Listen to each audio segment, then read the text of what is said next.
মোহাম্মদ সিরাজ ভারতীয় পেসার ও ডিএসপি অ্যাডিলেডে টেস্টে স্পিড মিটারে ভুল আলোচনায়, যেখানে তার বোলিং নিয়ে বিভ্রান্তি ছড়ায়।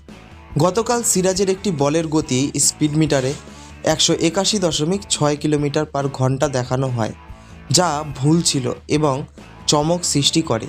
প্রযুক্তিগত ভুলে সিরাজের বলের গতি 181.6 কিলোমিটার পার ঘন্টা দেখানো হয়, যা দ্রুত সংশোধন হলেও সামাজিক মাধ্যমে ছড়িয়ে পড়ে সেই ঘটনাটি।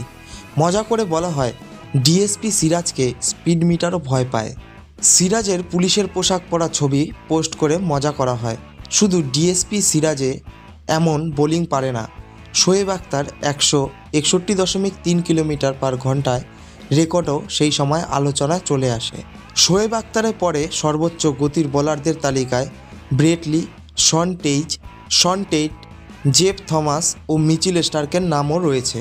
থমসনের সর্বোচ্চ গতি 160.6 কিলোমিটার এবং স্টার্কের 160.4 কিলোমিটার।